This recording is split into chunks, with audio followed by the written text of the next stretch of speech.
Hello and welcome to The Print. I'm Udit Bubna and today I will explain why reopening the Strait of Hormuz does not mean Gulf oil production will immediately return to normal and why the Gulf countries like Saudi Arabia and the UAE are enhancing focus on alternative export routes that bypass the world's most critical oil choke point. After the interim US-Iran peace agreement, the Strait of Hormuz is witnessing an uptick in vessel movements.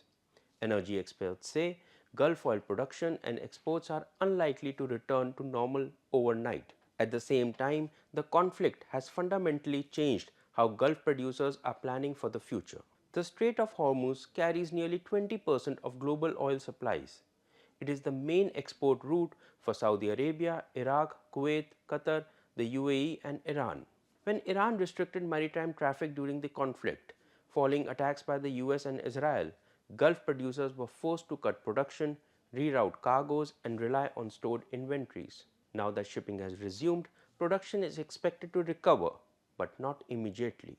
I spoke to Naveen Das, senior analyst at Kepler, who said the Saudi Arabia is currently producing around 7.2 million barrels per day compared to 10.5 million barrels before the conflict. The UAE's production has fallen to 3.3 million barrels per day from 3.9 earlier. Qatar's output has also dropped from 1.3 million barrels per day to just 0.2 million barrels, while Iran is producing around 2.9 million barrels per day compared to 4.2 million before the conflict escalated. Das said, everything now depends on whether the US-Iran agreement survives beyond the first 60 days. If it does, Saudi Arabia, the UAE and Qatar could return to normal production within about 6 weeks, whereas Iran might recover faster with production returning within 4 weeks.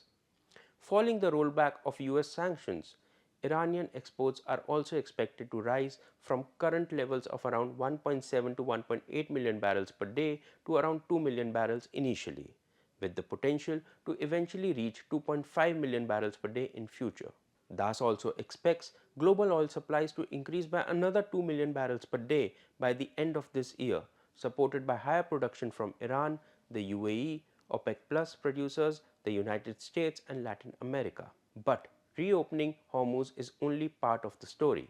According to Abu Dhabi-based commodity analyst Natalia Katona, Gulf producers accumulated inventories before reducing production during the conflict. That means once shipping resumes, countries are likely to export the stored crude first before increasing production again. Katona told me that she expects production to take 2 to 3 months to fully normalize. Before trade returns to normal, stranded tankers in Hormuz region would need to be cleared. Shipping companies must regain confidence and authorities have to ensure the strait is safe for navigation. Katona estimates freight markets could take anywhere between 3 to 6 months to stabilize. The conflict has also damaged parts of region's energy infrastructure.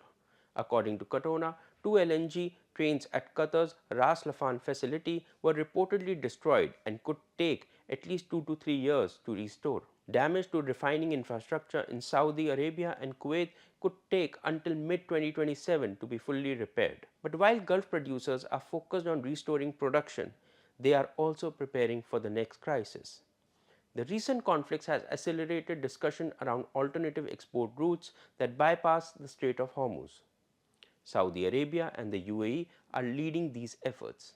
According to Kepler's Naveen Das, discussions around new pipelines and additional export capacity have been expedited because of the conflict.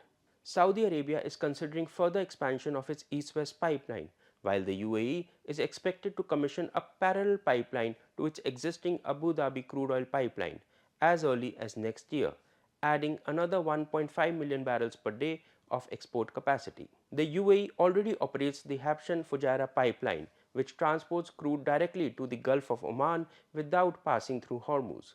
The pipeline currently carries about 1.5 million barrels per day, and plans are underway to double its capacity to around 3 million barrels per day with a new pipeline.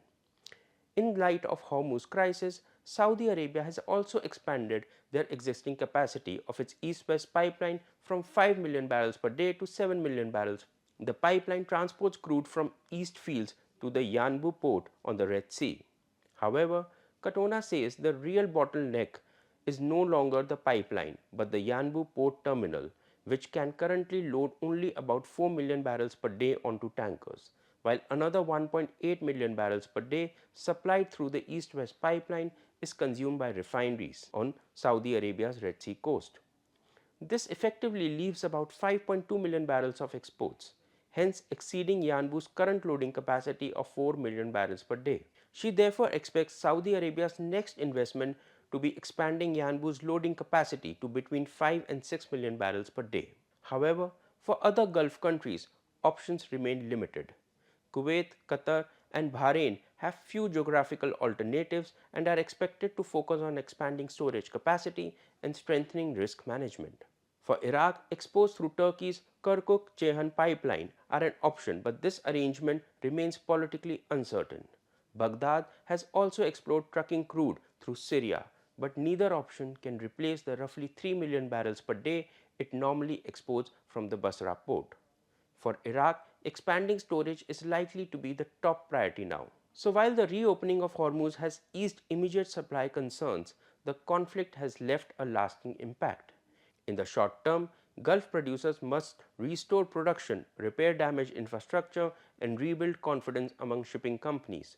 However, for the long term, they need to invest in new pipelines, export terminals, and storage facilities to ensure they are never again entirely dependent on a single maritime choke point.